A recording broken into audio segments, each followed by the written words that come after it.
करना चाहिए। अपने बच्चों को ये लोग पढ़ाएंगे इंग्लिश स्कूलों में, झूठ बोल रहा है। और दूसरे के बच्चे के लिए अगर वो सुविधा सरकार देना चाहते हो, कहते नहीं उर्दू पढ़ाओ इसको, यानी उसको मौलवी बनाना चाहते हैं, कठमुल्ला पर की ओर देश को ले जाना चाहते हैं। ये नहीं चल सकता। यही नहीं, अभी और सुनिए। अभी आज से थोड़े दिन पहले उत्तर प्रदेश के चीफ मिनिस्टर ने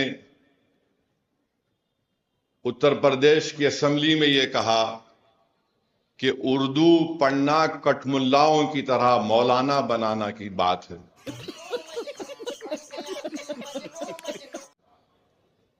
साइंटिस्ट नहीं बनते।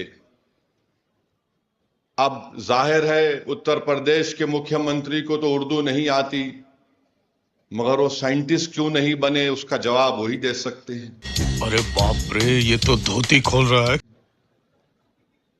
उत्तर प्रदेश के मुख्यमंत्री ने कहा कि उर्दू पढ़ने से कठमुल्ले बनते हैं।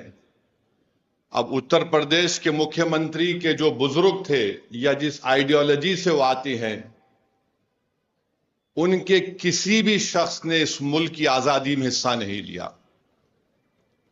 ये गोरखपुर से आते हैं और उसी गोरखपुर से रघुपति साहेब फराख भी आते हैं। फराख गोरखपुरी उर्दू का एक बहुत बड़ा शायर था, मुसलमान नहीं था।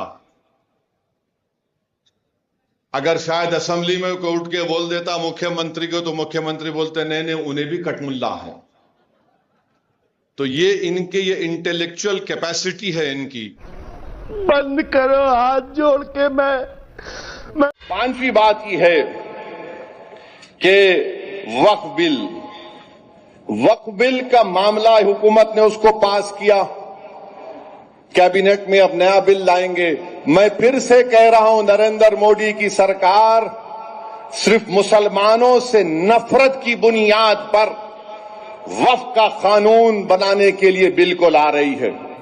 ये बड़ी अच्छी बात कही आप।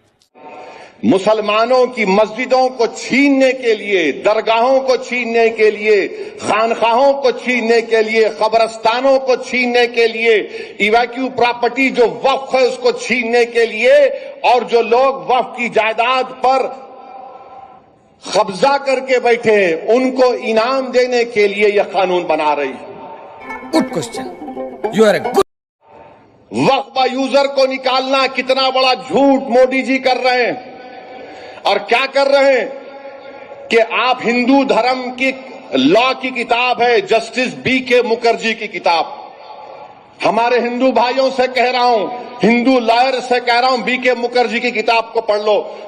ये बड़ी अच्छी बात कही आप। BK मुखर्जी की किताब में यूजर बाय यूजर किसी मंदिर की प्रॉपर्टी हो जाती है, बाय यूसेज प्रॉपर्टी हो जाती है। हिंदू धर्म के भाई बहनों से कह रहा हूं, BK मुखर्जी की किताब में जब वो हो सकता है तो मुस्लिम धर्म में वक्फ बाय यूजर कैसा निकालेंगे आप? राम मंदिर के जजमेंट में वक्फ बाय यूजर को अपहेल्ड किया गया। यही नहीं, अभी और सुनिए। और वक्फ बाय यूजर एविडेंस से होता है, पोजेशन से कायम होता है। मोदी बोल रहे नहीं, वक्फ बाय यूजर मैं निकालूंगा। राम मंदिर तो नहीं आए। बाबर की कब्र के ऊपर 1959 में नेहरू जी गए। चुप कर बे कुत्ते। बाबर की कब्र पे 1968 में इंदिरा गांधी गई। कौन है? बाबर की कब्र पे मनमोहन सिंह के साथ ये गए राहुल गांधी 2005 में। अभी बदत है भाई, अभी बदत है। बिना न्योता लपके बिरयानी और सिवई खाने गए हमारे देश के प्रधानमंत्री लाहौर। क्यों गए? वाह, पहली बॉल में सिक्सर। बिना न्योते के ISI को पहली बार हिंदुस्तान की सरजमी पठानकोट पे किसने बुलाया? आपकी सरकार, आपके प्रधानमंत्री ने। कह दो कि ये झूठ है। असलियत यह है, अडवाणी जी पाकिस्तान गए। क्यों गए शिरकत करने, क्यों गए सिर झुकाने उस जिन्ना के सामने जिसने यहाँ पर हिंदुस्तान पाकिस्तान का बंटवारा किया? टप मालूम ना। हिंदू धर्म में होने के नाते कहती हूँ, बीफ की कंपनी तक से चंदा लिया है कि स्वयंभू हिंदू धर्म के ठेकेदार बनते हैं आप। शर्म कीजिए आप लोग।